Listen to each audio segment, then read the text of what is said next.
Desde que o James Webb revelou ao mundo as imagens das primeiras galáxias do universo, os astrônomos do mundo todo têm quebrado a cabeça para tentar explicar como galáxias tão grandes surgiram em tão pouco tempo. E uma hipótese promissora surgiu em meio a todas as explicações.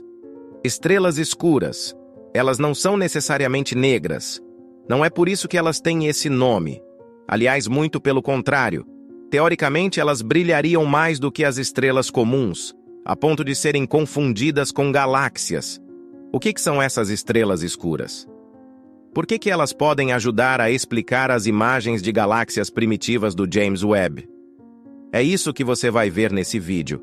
Mas antes eu peço que você apoie o canal e deixe seu like. Até como uma forma de retribuir o nosso trabalho, agradeço pelo like, muito obrigado pelo seu apoio. Quando foi lançado em dezembro de 2021, o objetivo do supertelescópio James Webb era trazer luz a muitas perguntas. Mas o que ele fez foi justamente o contrário, trouxe muito mais dúvidas do que de fato respostas. Em abril deste ano, os astrônomos identificaram aquelas que seriam as primeiras galáxias do universo: Jades GS Z10, Jades GS Z11, Jades GS Z12, Jades GS Z13. Para simplificar aqui, nós vamos chamá-las de Z10, Z11, Z12 e Z13. Aparentemente, a NASA já esgotou os nomes de divindades egípcias de tanta coisa que ela achou no espaço. O universo, segundo estimativas dos físicos e cientistas, num geral, tem cerca de 13,8 bilhões de anos. Já Z13, a galáxia mais antiga entre essas, teria 13,5 bilhões. O incrível é que se nós subtrairmos a idade do universo pela idade da galáxia, dá aproximadamente 300 milhões de anos, bom tendo em vista que os mesmos cientistas acreditam que levam bilhões de anos para galáxias se formarem. Algo não está certo, não é mesmo? A teoria atual que, segundo a ciência, explica o surgimento do universo é a do Big Bang. Ela vem acompanhada de alguns parâmetros. Essa parametrização é o atual modelo cosmológico chamado de Lambda-CDM. É esse modelo que explica a expansão acelerada do nosso universo. Segundo esse modelo, o universo é composto por cerca de 70% de energia escura, 26% de matéria escura e só 4% de matéria bariônica, que é a matéria comum que forma os átomos, as estrelas, os planetas, entre outros objetos do universo. Até hoje não se sabe muito sobre a energia escura nem sobre a matéria escura. A ideia por trás da matéria escura foi discutida pela primeira vez após observações astronômicas nas décadas de 1930 e 40, principalmente em relação às galáxias. A dinâmica e a rotação delas sugerem a presença de algo por trás disso. A matéria escura não interage com a matéria comum, nem consigo mesma. Ela só interage gravitacionalmente.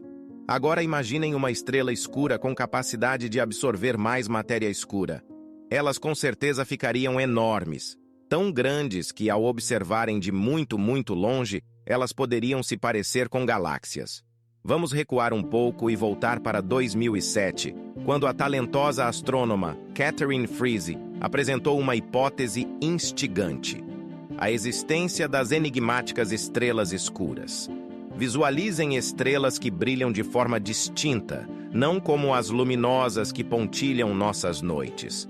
Ao invés disso, essas estrelas seriam movidas por um fenômeno único chamado aquecimento de matéria escura.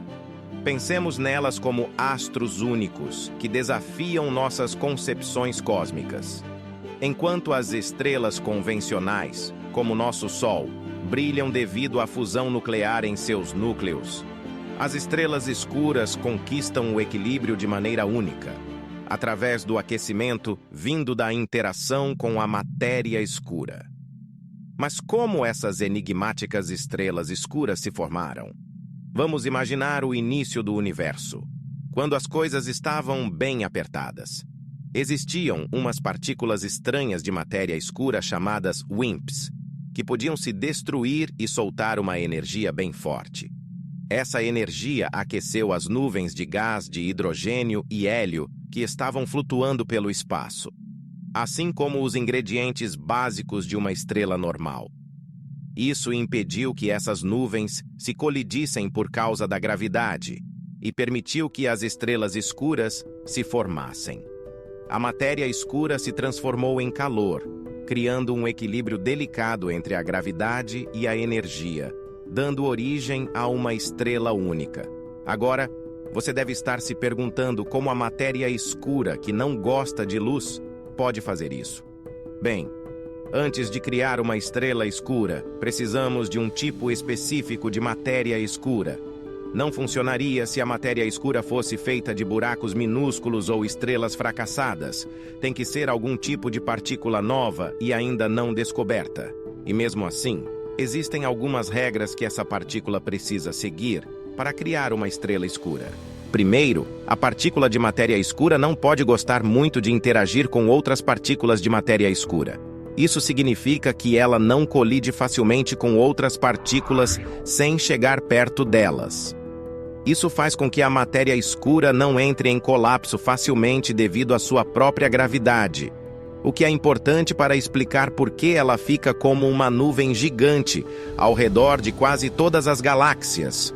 Por outro lado, as partículas em uma nuvem de gás gostam de interagir entre si, o que gera uma espécie de atrito interno que retira a energia do gás e permite que a nuvem se comprima para formar estrelas.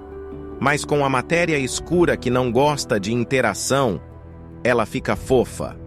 A segunda regra para criar estrelas escuras é que, embora as partículas de matéria escura não devam interagir muito entre si, elas precisam ter pelo menos um pouquinho de interação fraca entre elas. A força dessa interação precisa ser bem ajustada, para que quando a nuvem seja grande, as partículas fiquem tão distantes que quase não interajam. Mas se conseguirmos juntá-las o suficiente, elas podem interagir e permitir que a nuvem de matéria escura se comprima, mas somente em circunstâncias especiais. A coisa mais importante é que as partículas de matéria escura precisam poder se destruir umas às outras. Isso significa que uma partícula pode ser a sua própria oposta, permitindo que duas delas se aniquilem quando estão bem próximas. Isso é o que o artigo recente pressupõe. As sementes das primeiras estrelas gigantes eram chamadas de mini-halos e tinham massas muito maiores que o Sol, às vezes milhões ou até centenas de milhões de vezes maiores. A parte da matéria escura tinha dificuldade em se juntar devido a uma interação fraca, mas o gás dentro desse halo caía em direção ao centro, possivelmente para criar uma estrela, dependendo do tamanho do halo. A matéria escura pode ser muito influenciada pela atração gravitacional da matéria normal. Isso é o que acontece aqui. À medida que o gás se torna mais denso no centro do halo, ele atrai parte da matéria escura para dentro. A densidade da matéria escura no centro aumenta muito mais do que vemos no universo atual, e é onde nossa estrela escura nasce. A quantidade de matéria escura na estrela é relativamente baixa, apenas uma pequena fração da massa do gás, mas é muito mais concentrada do que a matéria escura em uma galáxia comum, trilhões de vezes mais concentrada. Isso significa que suas partículas podem colidir e produzir muita energia, principalmente na forma de partículas rápidas. Isso aquece o gás ao redor e o impede de se contrair ainda mais. A bola de gás nunca fica densa o suficiente para se tornar uma estrela de verdade. Mas não faz diferença, porque a aniquilação da matéria escura gera muito mais energia do que uma estrela normal. Nossa estrela escura recém-nascida começa pequena, algumas vezes maior que a Terra e com várias vezes a massa do Sol. Mas ela cresce, atraindo mais gás e matéria escura do universo jovem ao seu redor. Ela cresce muito, talvez até o tamanho da órbita de Saturno, e pode ficar milhões de vezes mais pesada que o Sol. Nesse tamanho, ela brilha muito mais que o Sol, a ponto de ser vista pelo JWST nos confins do universo. Agora, imaginemos que as estrelas escuras fossem reais. O que aconteceria com elas? Eventualmente, a matéria escura se aniquilaria o suficiente para não conseguir mais sustentar o gás e impedir o colapso. No entanto, também é possível que uma estrela escura pudesse se manter alimentada, puxando matéria escura do halo ao seu redor. De qualquer forma, quando sua vida terminasse, seja em milhões ou bilhões de anos, uma vez que o gás não fosse mais sustentado, provavelmente entraria em colapso rapidamente e se tornaria um buraco negro. E talvez aqui podemos ter a resposta para outro mistério do universo. Essa é uma característica interessante dessa ideia. Sabemos que existem buracos negros enormes no centro da maioria das galáxias, e esses buracos negros parecem ter crescido muito rápido no início do universo. Talvez as estrelas escuras nos ofereçam uma maneira de criar os buracos negros iniciais com a massa equivalente a 1 milhão de vezes a do Sol, que então poderiam crescer para se tornarem os gigantes com 1 bilhão de massas solares que vemos nos primeiros quasares, brilhando no começo do universo.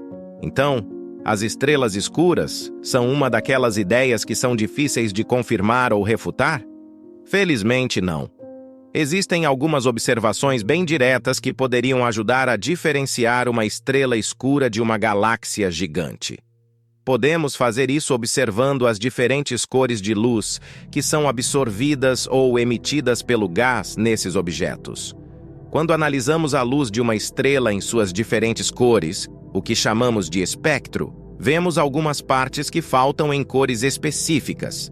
Essas são chamadas de linhas de absorção, e acontecem porque a luz brilhante do interior da estrela é absorvida em cores muito específicas pelos átomos próximos à superfície.